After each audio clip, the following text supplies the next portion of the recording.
Guys, we're just a few weeks away from our live show in Philadelphia with Maureen Johnson. There are still tickets available. It's all going down Friday, July 21st at Ruba Club in Northern Liberties. So if you're in New York, if you're in DC, if you're in Delaware, if you're in Jersey, it's such an easy train ride to just head on over to Philadelphia to see our show live. Maureen Johnson will be there as our guest. It's going to be awesome. You can get tickets right now by going to bit.ly/WeGotPhilly. And if you want, you can just show up and get tickets at the door too, but get them online because you never know. It could be sold out by the time you get there. So just get your tickets, get on top of it. But most of all, get ready to enjoy episode 122 of We Got This with Mark and Hal. Hello, I'm Hal Lublin. And I'm Mark Gagliardi. Since the dawn of humanity, one issue has gone unsettled. With the fate of the world in the balance, we're here to settle, once and for all, Clean Slate VI. That's right. Don't worry, everyone. We got this. Podcast should have a theme song. Podcast should not have a theme song. Yes, they should. No, they shouldn't. They sound good. Yeah, but people are just going to skip past it. You know what? You're right. We got this. Welcome home. Thanks, buddy. We're in the same room. Oh, my goodness. So nice to see you. That's how it is now. I know. We're going to just do it in the same room now. We don't have to do those count-offs we used to do. I know. Let's do it anyway. All 5, 4, 3, 2, 1. We can do it really fast. That's how we did it. Yeah. We had to do it slow back then. I know. Not anymore. Now we're in the same room. Thank goodness. And also we don't have a 1 second delay when we're talking to each other. So we can actually communicate face to face. That's right. I forgot that you have that that in life 1 second delay. I'm constantly in communication with the CNN home studio. But you're in Kabul. Mm-hmm. Forever in Kabul. How are things in Kabul? Forever in Kabul, my favorite Neil Diamond song. Things are good. In Kabul. We're covered in rubble. Oh. It's really tough here. Look, we're not talking about politics. Nope, we're talking about, what are we talking about today? Cleaning the slate. Let's clean the slate. I've got a bunch of topics here. I do not know a single one of them. If this is your first episode listening to the show, go back and listen to one of the other ones first, so you get the flavor of a full episode where we're talking about one topic. But but come back to this one. Come back to this one because every once in a while we get suggestions that don't merit a full episode's worth of discussion. Look, we could stretch it out. We could sit here and talk to each other forever, but this is our way of cleaning the slate of some of those topics. Yes. So, we have a list that we, have and we keep, and everything gets added to this one giant master list that I believe has, upwards of 300 something suggestions on it now. Yes. Many of them have already been covered. We've done, just over 100 episodes. So we're fast approaching the halfway mark, Hal. Yes. On these 300 questions. So keep sending the questions coming in because we're going to knock a whole bunch of them off right now. That's right. We should forever be at 300 topics, and now we're at 290. That's right. All right. Let's do it. So here we go. First thing. I feel at a disadvantage. I don't know which ones you've chosen. You have no idea. I don't. I feel like you knowing this, will pick things that you know a lot about and I know less about so that, whatever your opinion is will wind up canon. I'm not accusing you of that. But I'm a little bit accusing you. Okay. Well, we'll see. You know, let's check back in at the end of this so you can tell me whether that happened. Okay. All right. First thing, this is from Teresa Callahan. Hi, Teresa. And the majority of these, I think maybe even all of them came from our Facebook group. Great. Which is where we get a ton of our great suggestions now in addition to Twitter and email and all the other places. This is when you're taking a pill. Is it pill in the mouth first and then water? Or do you take a gulp of water into your mouth and then put the pill in? Pill in the mouth first. Pill in the mouth first. Pill in the mouth first for me because if I try to open my mouth to put the pill in, the water will come out. Okay. What do you tilt your head down? Wait, are you telling me that as a man in his late 30s, you can't handle having some liquid in your mouth? I mean, or do you take the biggest, do you like fill your mouth like, so you look like Dizzy Gillespie? Yeah, I get a big gulp for a pill. I don't like swallowing pills and I definitely don't want to like I don't want to swallow a dry pill. Sure. So I will put the pill in my mouth first and immediately take the biggest swig of water that I can. Okay. And take it all down with that. And if I do the big swig of water and then add the pill, I've even had the thought in the past, take the big swig of water. Ah, man, I forgot the pill first. And then I have to kind of jam the pill in without letting the water escape. Yeah, and you're taking a memory pill, which is why you didn't remember that you had already had. So you guys, I need a Pensieve is all I'm saying. See, for me, I put the pill in first sometimes, but I found like the reason why you're taking the water is because it helps it go down, but also you don't want to taste the pill. And most pills, like an aspirin or something that's more powdery, will start to dissolve on your tongue almost instantly. So you'll get that taste. Yeah. And so if you don't place it right or you put the water and the water pushes the pill under the tongue, have you ever had that? Like it sort of shifts around a little bit. Yeah. It's no fun. For that reason, sometimes I like to do the water first. And what I'll do is I'll keep my lips sealed. I'll just sort of push the pill through. Yeah. Yeah. As it's screaming and trying to avoid its ultimate drowning. Yeah. It's like putting a cat into a carrier. But that is a significantly more difficult way. Like, look at, if you were doing an improv show right now. Okay. And someone said, take a pill. You know what I mean? You're going to do the international sign for take a pill is take a pill and then take a sip of the water. You're right. It's not take a sip of the water and then sideways jam a pill in there. Can I throw a wrench in the works here? Okay. So as a kid, the first medicine I had to take regularly was Ritalin. Like I was borderline ADD. It wasn't like couldn't walk a straight line down the hall. I've talked to you, yeah. Up yours. Then, but we had it was like a capsule. So it was like a gel cap and then inside were all the little medicine beads. I love those. And was not able to put the pill in my mouth and then drink water because it would dissolve. And then I feel like I would taste everything. It would be really bitter because it's medicine. I hated it. So this is what we would do. And I knew this was happening. Break open the gel cap, pour it into a small dish of applesauce. Eat the applesauce. Man, you would be the most adorable junkie. I would have the tourniquet around my neck. Just put some horse in my rice pudding. Oh man, God. I need a fix. I'm chasing that applesauce dragon. It was great. Although sometimes you would get a bite that was a lot of medicine and a little bit of applesauce. It really didn't work that well. I just couldn't swallow a pill. I couldn't. They didn't have greenies back then. What was I supposed to do? Oh, man. All right, fine. It's pill first, then water. Yes. Pill first, then water. Thank you, Teresa. Yes. Asked and answered. Next, this is from Jane Savage. What's up, Jane Savage? Now, let's see if I know more about this than you. I can't imagine I do. Okay. When you're in the shower, pee or don't pee? We're about to really reveal ourselves. We really are. You're about to say you pee in the shower. Absolutely. So do I. Yeah. Of course I do. High five. Yeah. We can high five now because, it's a drain and also pee is sterile. Yes. And you can control the stream. Yeah. You can either way. You can sort of control where it's going. Peeing on the curtain and into the shampoo. I guess for boys it's easier. But you just aim it at the drain. I would say that a woman is just as capable of aiming her urine in some way. And the thing is, if some got on you, wash it off. Yeah, this is the worst. Like, as mansplaining goes, the two of us talking about how women pee. Well, no, I'm not saying that. I'm saying for anybody. Like, if you're like, I got it on my foot. No, I know. It rinses right off. Yeah. Yeah. Plus, it rinses right off. It's sterile. It rinses right off. And you use soap. Yeah. Right? Mm-hmm. Yes. So I pee gross. Soap, actually. I pee that Dr. Bronner's soap, where the bottle has all the stuff written all over it. Just a million tiny font words. That's what you travel around with your medicine wagon. Yeah. Exactly. With a bottle full of urine. Then I keep filling up the same bottle. It's not filling up the bottle that's hard. It's writing all those little axioms. And you do it in calligraphy, which takes even longer. Look, man, if you're going to do something right, do it in calligraphy. That's it. That's a little bonus decision.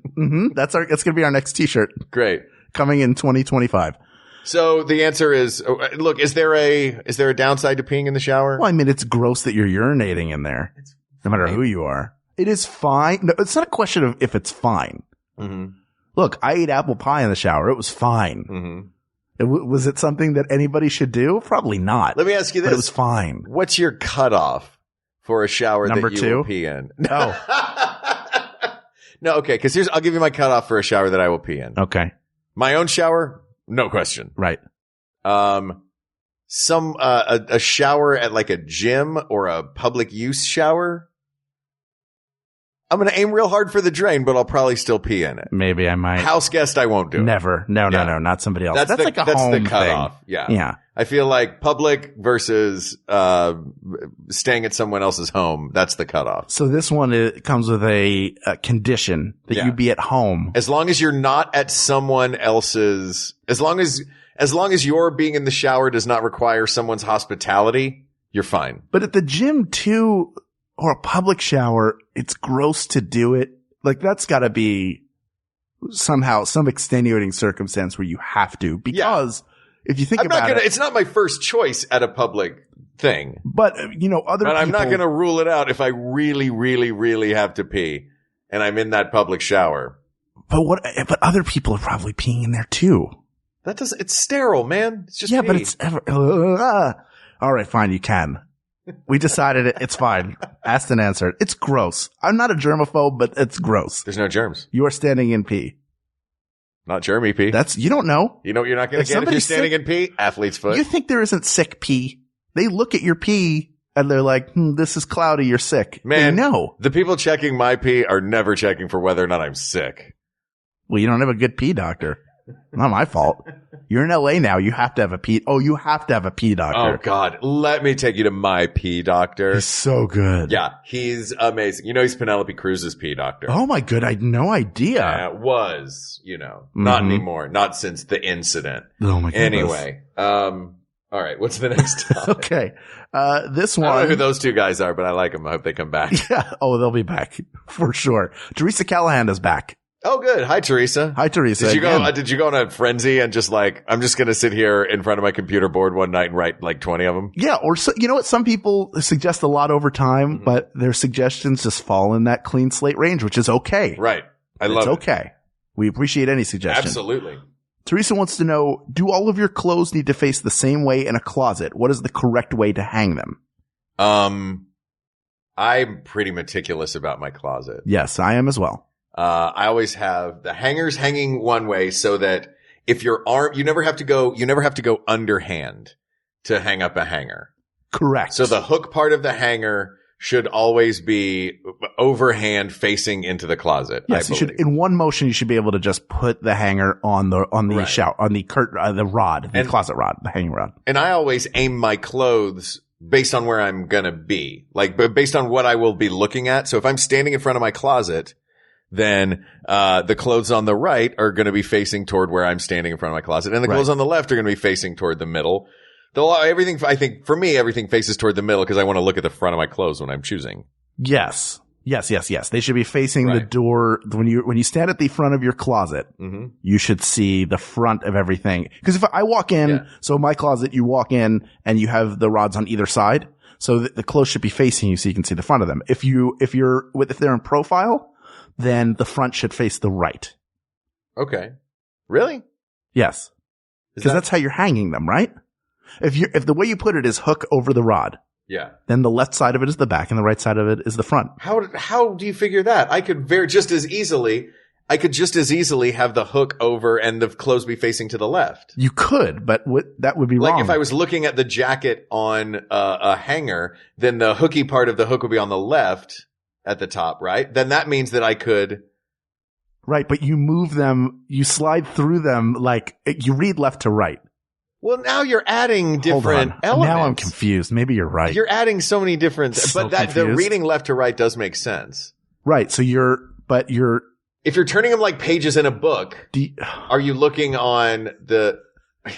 I'm so confused. This is so confusing. I just got turned around in this closet I don't have. Yeah. I did too. And I'm not even in your closet. I haven't had one of those closets in years. Where you scroll through things? Where they're side to side, where you're facing your clothing in profile. That's what I've always had. Because I've had little closets. I never needed like a walk-in.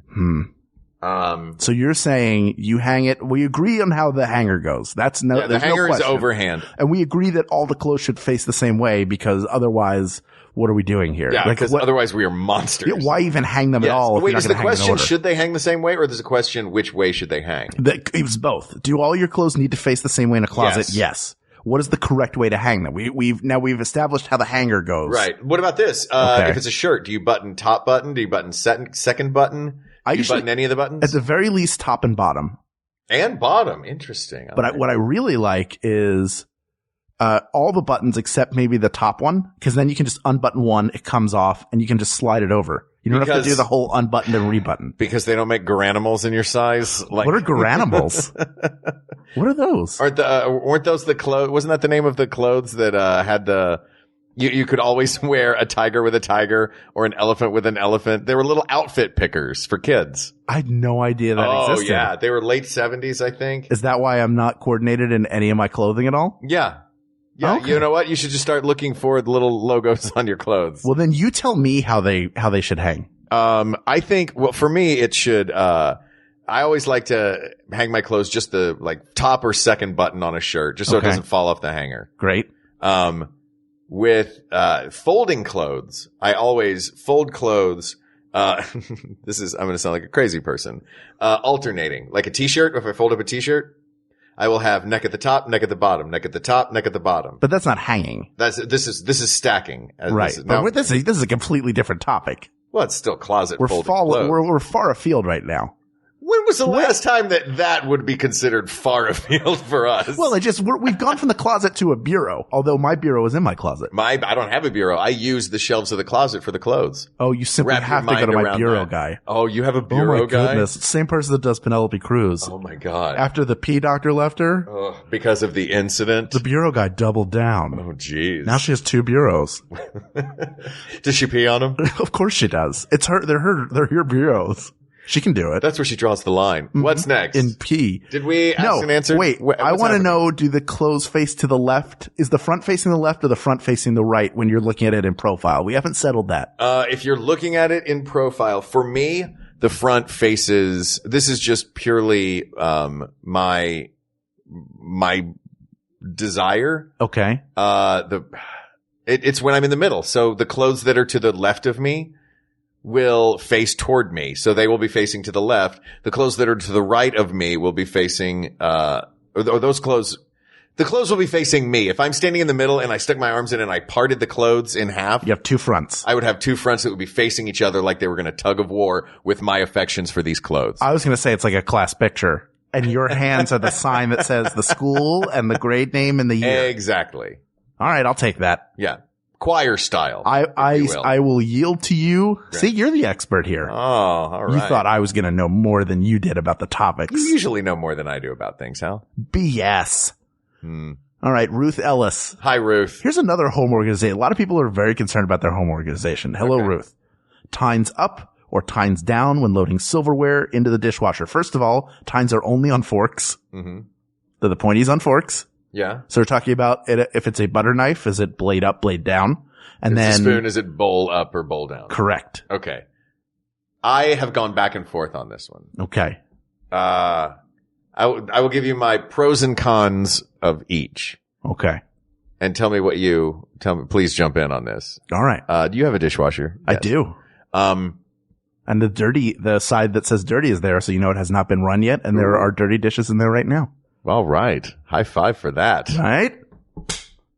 For dirty dishes. What were we talking about? Time's up, time's down. Up. I have tried, so my dishwasher had a little, I like to use the slots that I'm given. Okay. When I first get something. Right. Like, I'm like, oh, I've got this thing. Yes. I've been given slots where stuff goes. I have to put it there. Mm-hmm. So the silverware section has a little mesh thing that goes down.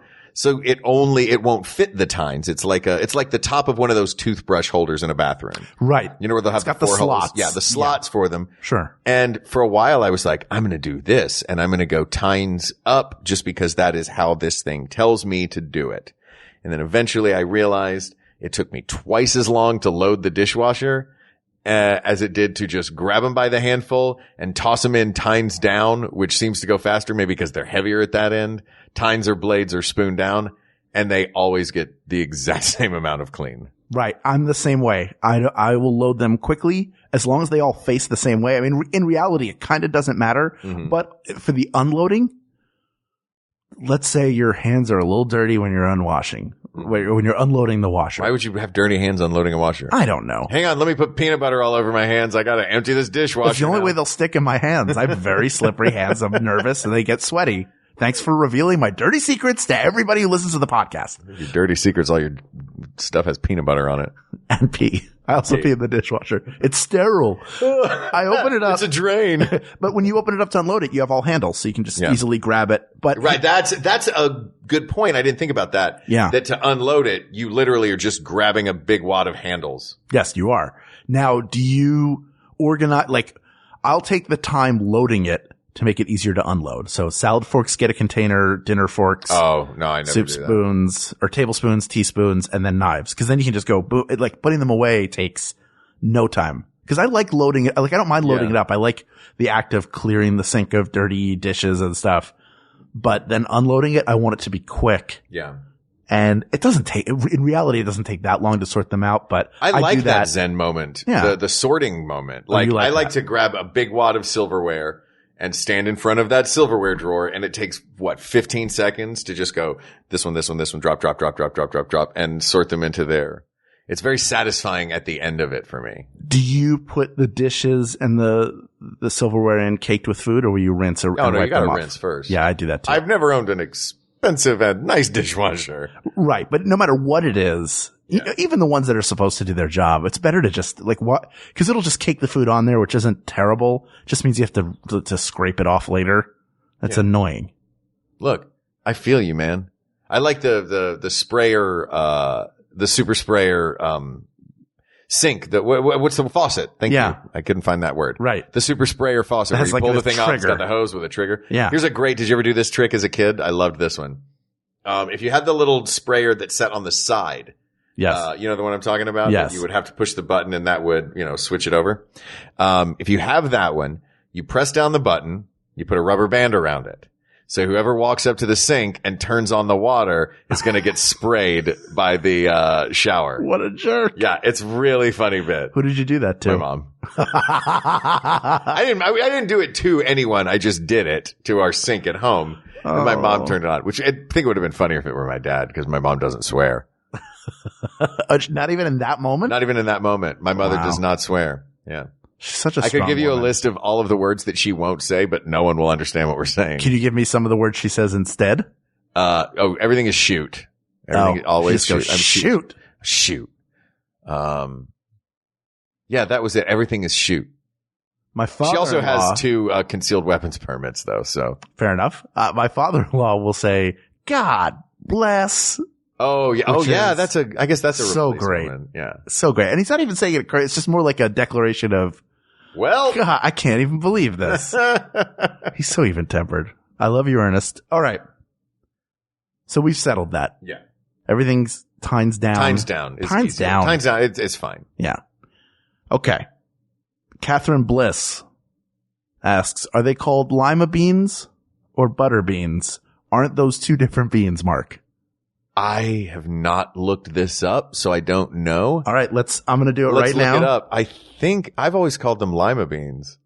Butter beans versus lima beans. Let's see if somebody's done this. Can you Google already. lima beans or lima beans? But I don't know how you'd Google that. Well, in the South, lima beans are often called butter beans, and in the UK, they almost exclusively refer to them as butter beans. Lima beans can be consumed in both their immature stage. Well, that's more getting in. Yeah. Okay. So look, does it say if America is the only one that calls them lima beans? Because we called the people that lived here before us Indians. That's true. Like, butter beans may be the more accurate one. Oh, this picture of them is so gross. This was like albino beans. Oh, man. What's wrong with albino beans? They just look creepy. Albinos. Can we call them albinos? Isn't that what they're called? That's it. Albinos. All right. Asked and answered. Done. What's next? All right. Let's take a quick break. Okay. We've done a lot of slate cleaning. Let's go eat some albinos. And while we do, we'll hear from some of the great podcasts on the Max Fun Network. I'm Hal Lublin. I'm Danielle Radford. I am Michael Eagle. And we are the hosts of Tights and Fights, Maximum Fun's newest podcast dedicated to all things wrestling. We'll be talking about Sasha Banks, the women's revolution, Sasha Banks, the brand split, and Sasha Banks' wigs. And we'll also be talking about wrestler fashion. Some wrestlers wear too many clothes. Some wrestlers don't wear enough clothes at all. And I'll be doing impressions of all your favorite wrestlers. New episodes Thursdays on Maximum Fun or wherever you get your podcasts. Oh, yeah, dig it. Dice and Bites Podcast. Dice and Bites. What the is an interview? I mean, I do not know. That was Oscar-winning filmmaker Errol Morris. I'm Jesse Thorne, host of NPR's Bullseye. Allow me to introduce The Turnaround, a new podcast series produced by MaximumFun.org and presented with the Columbia Journalism Review. Join me as I sit down with some of our greatest living interviewers to ask them about interviewing and why and how they do what they do. We'll go deep with some of the biggest names in media, people like Larry King, Katie Couric, Audie Cornish. We'll be among friends on The Turnaround. 2 episodes a week, all summer. Subscribe now and tell somebody. Okay. So we're gonna come up with an answer to this. Is it lima beans or butter beans? I've never heard. The only butter bean that I could think of was the boxer. Who is awesome. Yeah. He's dead, isn't he? Oh, I don't know. Who knows? Rest in peace, Butterbean. So do we want to call them butter beans in his honor. memory? Yeah. All right. Butterbeans. They're butter beans, which means I will still call them lima beans. Not me. I have to call them Butterbeans now. All right. I'm glad that you. Next time I go to Peru, I'm going to ask a local where I could find the best coffee and butter. You mean butter Peru? All right. This is from Carly Jean. Hello, Carly. Carly Jean. That sounds like a very southern name. I like that. It is. Yeah. Carly Jean. It's me. She probably would hate that, right? Carly Jean. Oh, she definitely hates that one. I don't know. I think it's lovely. I want to try it. Carly Jean. Oh, you did it British. Oh, I thought that was Southern. Southern British. The same thing. Great. Isn't the Southern accent, isn't that what the British sound? It's like a bastardization of the British, what it used to sound which like. makes me believe that there was a point where they're like, King Arthur's coming yonder with that sword from the stone. Oh, I wish that was true. Somebody do a King Arthur. Like, I don't want this Guy Ritchie version of it. No offense. I want a version where they all have super Southern. They all sound like what's his name? Todd Chrisley or Jim Chrisley from Chrisley Knows Best. I don't know Chrisley Knows Best. That is a reality show on USA Network where it's him. I forget what he does, how he made his money, but they live in a very nice house. He and his wife and his 2 kids. And literally he sounds like this. This is not, he's like, y'all, today we are going to play a soccer game in the yard. And I will not have any of y'all junk that y'all's doing all the time. They all yell at each other and like, he's like, my wife thinks she's the best at pranks, but I'm going to out prank her right out of her little tiny hat. Go watch Chrisley Knows Best, but I want to see that version of the Arthurian legend. Pull this sword out this stone. Lancelot, y'all gonna come? We gotta go topple the throne, y'all. Oh God, that Merlin's voice, here. That voice is what all of my mom's friends sounded like when I was when I was a little, or like in my brain, that's what they all sounded like when I was a little kid. Like, Oh, aren't Mark, you cute? Get over here, you little butterbean. Yeah, I call them lima beans. Get your little albino butt over here in my lap and let me give you a penny. Carly asks, is it fair to dress your pets in clothes? 1, 2, 3. Yes. No. What? Why would you do that to an animal? Have you ever, and I know everybody says like, Rusty loves wearing his top hat. Have you ever seen a picture of a pet where they're happy to be in clothing? Look, I'm not going to lie, Hal. The only reason that I said yes was I knew that you were going to say no, assuming that we both would. So I said it just to be a bit of a Christopher Hitchens in the moment. Fine. That said, I do believe that those sweaters that are like designed to keep a dog warm. Right. Like if you've got a Chihuahua in a cold climate, put that thing in a sweater, man. But, yeah, I think like the little, let's make him look like a bride and groom. Yeah. Unless it's Halloween. Halloween, it's okay. That maybe it's okay. I knew my old neighbors. They used to have a little Chihuahua, and they would dress him up, not in like full outfits. They would just give him capes, and this dog, you could tell, loved his capes. And he had a different cape on every day. One day he had his rainbow flag cape on. One day he had a Batman cape on. One day he had one that was a University of Texas Longhorns Hook'em Horns. Mark, what? How do you know this dog loved wearing these capes? Because this dog would show him off. I guess, I don't know, man. Show them off? Yeah, he was. What, he by would swish around, dipping his head down in shame so that you could see the cape on his back, or would his tongue be out like the typical dog, like tail wagging and panting in happiness? No, I think I can tell when a dog's happy. I don't think you can. I think you're happy. This is the thing. I think dressing a pet in clothing is one of the worst things that humans do, because it is the ultimate in dominance. Yeah. Now you're gonna wear a tie, Rusty. But the sweater thing is one that's, if it's for good, and yes. The compression sweaters that dogs wear for thunder jackets. Thunder jackets, yeah. Yes. Which is a way better word than compression sweaters. Yes. Thunder jackets. That sounds like you have a fat dog that wants to look thin. That sounds like you're fat shaming your dog. But I'm talking about when you put comically large glasses on a Shih Tzu. Oh, no, or that's dumb. A baseball cap on a German Shepherd. All right, fine. 1, 2, 3. Yes. No. How? I changed my mind. I thought they were cute all of a sudden. Oh. We used to put sunglasses on our dogs. And I know for a fact Pepper, the border collie that we had for 16 years, that she wore a t-shirt more than once, but she wore it with grace. But that was for my mother. That was not for Pepper. Pepper wasn't interested. Look, she loves it. And that's because you say that when the dog doesn't immediately start pawing at it to take it off of their face.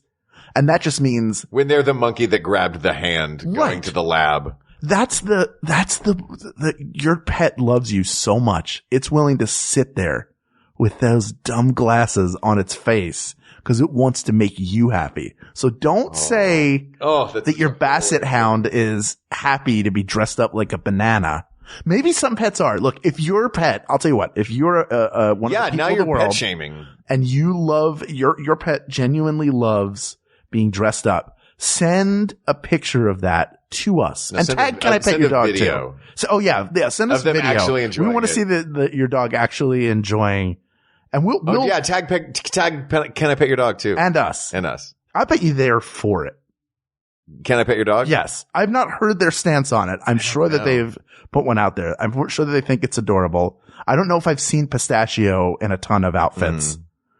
And I wonder, you think Renee's going to dress her dog up a lot? Renee's going to be the most dog dresser upper. Yeah. That dog's going to get dressed up a ton. Yeah. All right. I think dog may get, she's probably Googled dog wig shop before. But the question is it fair? And the answer is no. It is not fair. No, it's not fair. Is it fun? Yeah. Yes, sure. It is fun. It's not fair. That was the specific shoplifting's question. Not fair, but it's fun. Have you shoplifted before? Actually, I shoplifted one time, and I was nervous, and I was so mortified with myself afterwards. What'd you take? I took a keychain for my buddy Mikey, because he had just come out when we were in college, and they had a keychain at he dared me to steal something at a Sam Goody in the mall. So I stole him a keychain that says, "I only go to class for the boys." Okay. Yeah. But it was terrible. I felt terrible. Did you go back to that Sam Goody afterwards? Yeah, I went back to that Sam Goody. Okay, you did it on a dare. I did it on a dare. I felt terrible. Not terrible enough to demand he take it back. No. Once it's out of your hands. Once it's gone, I was like, once it was out the store, I was like, oh, I did it. I can't believe I did that. I'm not going back in there I'm not having enough remorse to risk myself putting it back. Right. And then Sam Goody went bankrupt because when they did their books for the year, they were one keychain short on the ledger. That's so weird. Shut them down. Also streaming, but yeah. Well, speaking of streaming, this episode brought to you by peeing in the shower. It's okay now. In the privacy of your own home, you can do what you want. We're not judging. Oh my God. Shower peas. All right. Catherine Bliss is back. Okay. Hi, Catherine. Welcome back. And this is one I'm going to defer heavily to you, partially because, all right, so we're talking about everybody's favorite nut to make a pie with.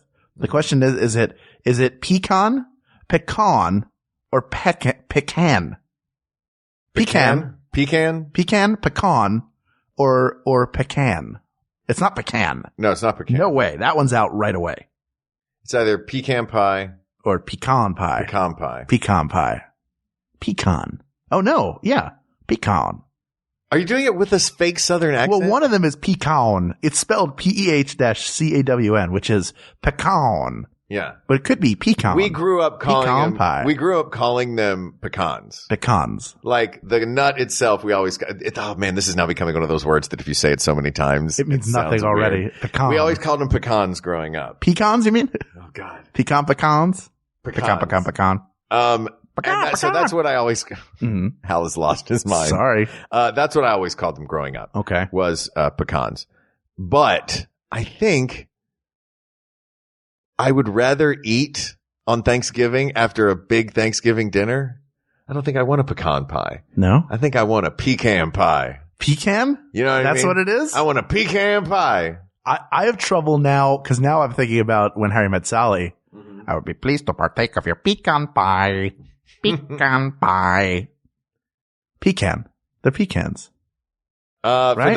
In the South, they're pecans, though. And that's really where they... No, that's what I'm saying is like pecan sounds way more Southern. Right, but it's not what it's called down there, right? It's generally called pecan. Yeah, I think my mom was trying to be erudite. But a lot of people are. I feel like that's what it's called. You want a pecan pie? For the pie, I'm going to go ahead and say it's pecan pie. All right. You know what though? I'm glad she asked this because I have worried about this in the past when having one. I don't know what to call it. I don't know what I can say. Like when my mother asked me to get it, I'm like, am I going to insult her if I call it a pecan pie? Like she already knows that that our political views are completely different. I know somebody in college who called pizza pizza. Who that person is a dum-dum. This is something you made up. And now like looking pizza? at it. Pizza, I heard him like going up the stairwell at Sadler Hall freshman year, and he's like, "Let's go order a pizza." I was like, "You gotta be kidding me!" He didn't think it was called Get out of here. I wonder now. No, you've heard the word pizza before. I was so mad at the time that he said pizza, just because it was so dumb, and I just assumed everybody was dumb. Now looking at it through the lens of 22 years. I wonder if he was joking. Maybe he was. Maybe that was something like all his friends, their cute little thing they call pizza pizza. Mm-hmm. I don't know.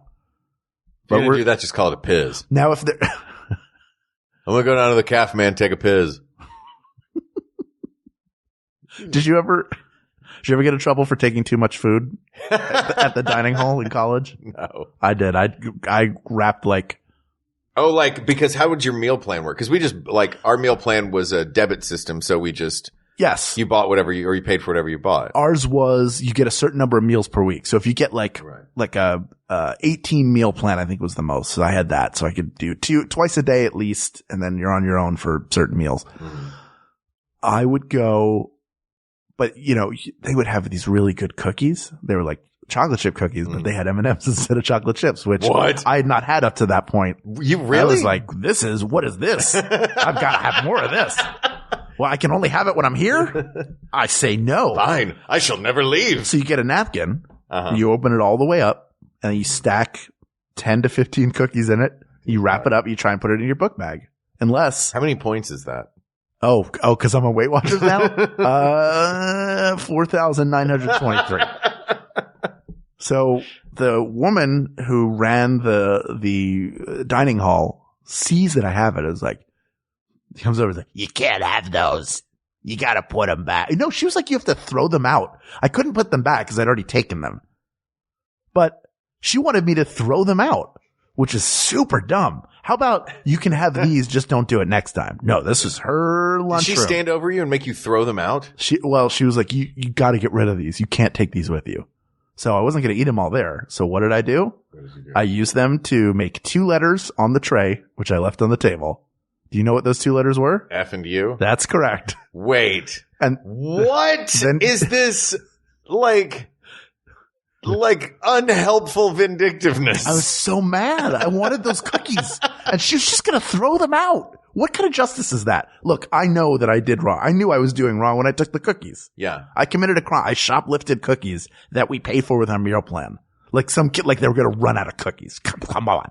Anyway. Hal, was it the last of the cookies? It wasn't. There were plenty left, and they bring them back out. There were plenty. You know, there was a kid at the end of the day who'd been going through a rough day, who may have even like been bullied or like didn't get an assignment in on time, is maybe failing in a class that his father or mother is really excited about him excelling in or her excelling in. And she had a rough day in that class and was like, you know what? It's going to make me feel better right now. Did you know that they have cookies? They're chocolate chip cookies, but the chocolate chips are M&Ms. Right. You know, another thing about that person, they shouldn't be self-medicating with food. So if I've taken the last of the cookies, I've done them a favor. Maybe that'll break the cycle. Point is, I'd already taken, look, the deed was done. I had the cookies already. Sure. Like I had I only go to class for the boys. Keychain. Yeah. Keychain. What if they were like, you have to throw this out because you took it off of the rack? It'd be stupid. Yeah. You either put it back or like say, here, let's take these cookies, but that's really not cool. Mm-hmm. So don't do it again. I'm going to be watching you. That would have been weird, but at least enough. That's establishing. Yeah. That part is weird. Yeah. So I get a letter from the disciplinary committee in Syracuse. What? Because I had left the tray. I don't know how they figured out it was me, first of all. Really? The guy that got all the cookies and the snitch cafeteria lady? There were like 100,000 kids at that college. Could have been any of us. But the one that had a fight with the lady about those exact cookies who told him that he was literally not allowed to eat them. I did not fight. I merely spelled out a message about how I felt about being. What did the disciplinary committee say? I had to write a letter of apology, which I did. What did it say? I'm so sorry. I'm sorry, I used the letters and they made FU. All the words. It was an ASCII FU, but made with the words of an apology.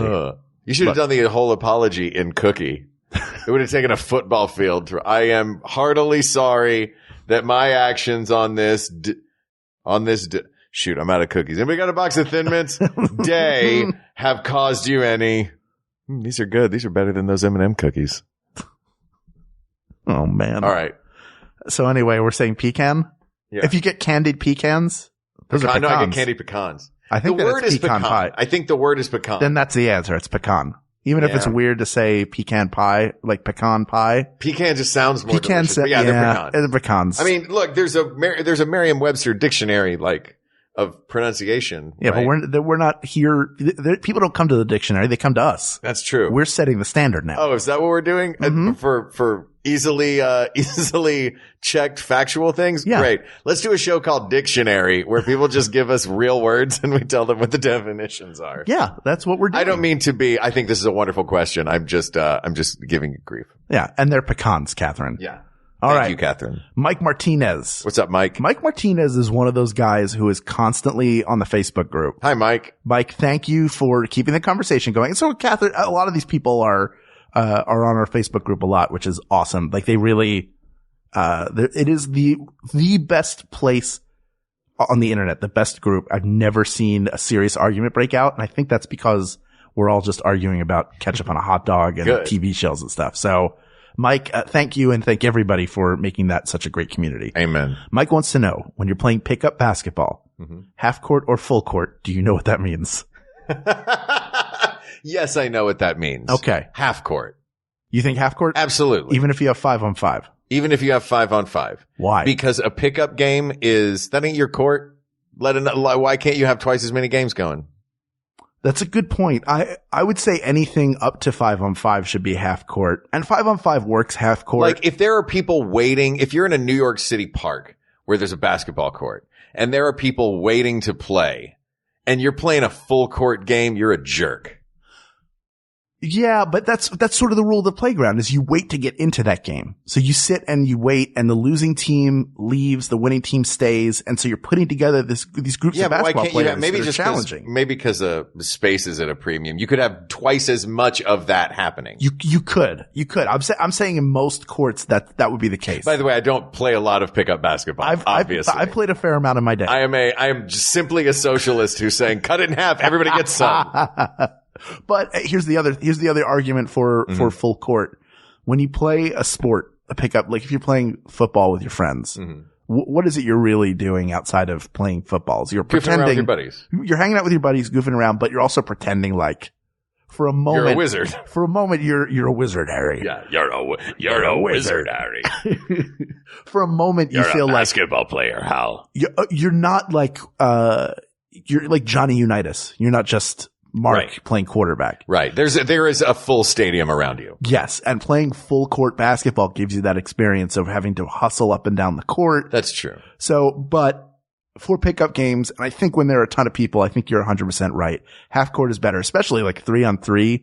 That is the perfect 3-on-3 and a half court is my favorite type of pickup game to play. And we played on the boat. Mm-hmm. I remember. Yes. I did not play because I had to go do something that right at that moment I was doing a podcast or whatever. Yeah. But I did go up and hang out and watch part of a very fierce basketball game you guys were playing. Yes. Up there. I captained a team and Craig Kukowski captained a team. His team won. Yeah. I wasn't going to bring that up. He and I played almost every day together. We would go and shoot around in the morning, which was great fun.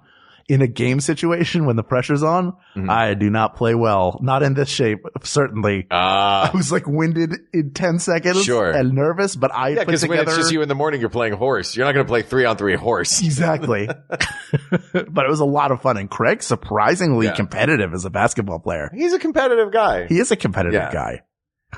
And a tall guy. He is, and a tall guy. That was the only time I played basketball. Then we need to play again, Craig. I know you're listening. All right. Next question. Did we say asked and answered for that? Yeah, asked and answered. You have to say all those. Oh, sorry. Asked and answered. Okay. Half court. Great. Do you squeeze toothpaste from the bottom of the tube or the top of the tube? This is from Chris Rooney. You're supposed to squeeze it from the bottom because that gets all of the toothpaste. Correct. And then you can roll it. Right. I will squeeze it from wherever gets it out. And then eventually, if it's gotten too mangled, I will begin at the bottom and squeeze it sort of like it's like refluffing a pillow. Right. But it's not like if you start at the bottom, now you're here. Yeah. You're getting toothpaste out the whole time. Yeah. It's not like squeezing it from the bottom initially just gets a dribble out. You're forcing it. Forcing it. Yeah. Yeah. So you should do it from the bottom. I feel like Chris is doing one of two things here. Mm-hmm. Either he squeezes it at the top and he wants us to validate his terrible choice. That nobody does. Or her. I'm not sure if Chris is male or female. Okay. I forget what their picture looks like. Right. But they want validation for the wrong way that they do it. Right. Or some friend of theirs or their partner or someone has told them they should just squeeze it from the top. And Chris wants to prove that it's correct to squeeze from the bottom, in which case it is. You squeeze it from the bottom.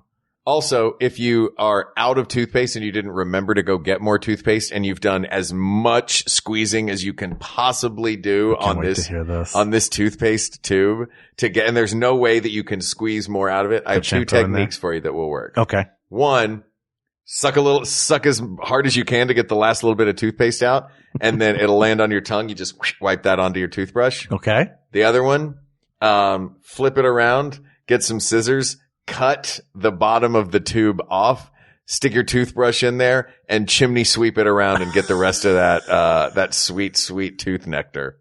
That's brilliant, actually. Yeah, I do that and that's how I know when my toothpaste is up. I just grab the scissors, snip it open, and then I know I have to go get toothpaste that day. That's the only way. You don't have You've never said any of my crazy life hacks like that. You've never thought were any good. You actually liked that one? No, that one's really good. Oh, good. That's a really good one. Not the sucking, because then you'll pop a vein. You're essentially trying to suck a vacuum clean. Yeah. That's not going to happen. But cutting it, and of course. I'm going to get that tattooed on me. Wait, no. I plan on going to prison someday. There you go. Asked and answered. It's from the bottom up. Yeah. And also get one of those, remember keys? Yeah, that's how you open every door.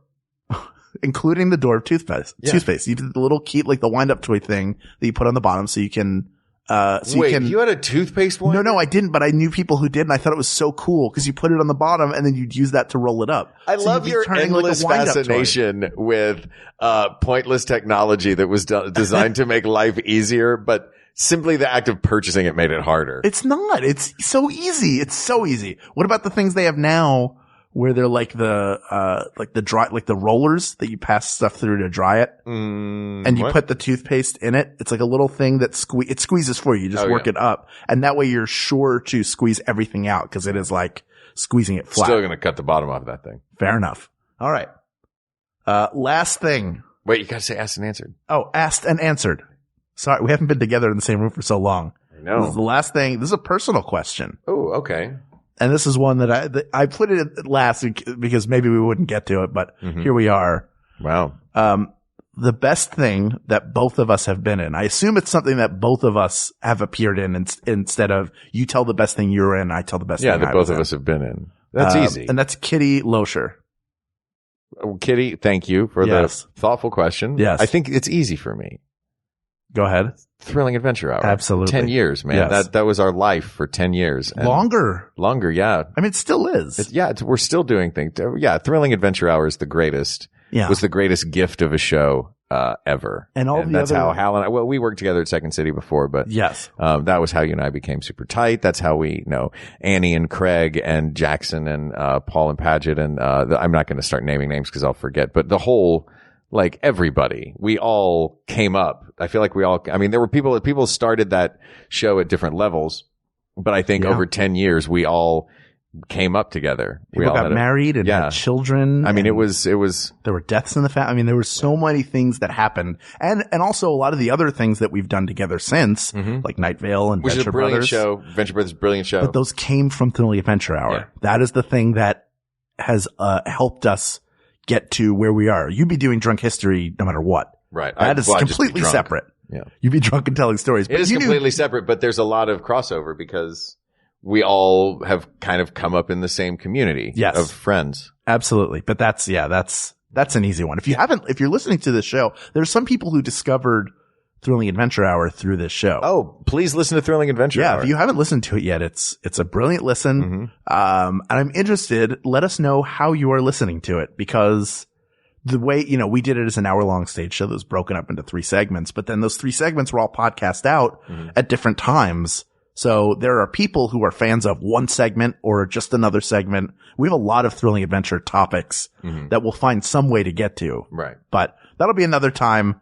Thrilling Adventure Hour is the answer to this question from Kitty Loescher. Thank you, Kitty. Asked and answered. And that's Clean Slate 6. That's it. We cleaned the slate dry. High five. Did. High five. That's a lot of high fives in this episode. Oh, well, we finally in a room to do it. Otherwise, it just sounded like 2 people slapping monitors. That would have been no fun. That's nope. Sorry. Not even going to let you go there.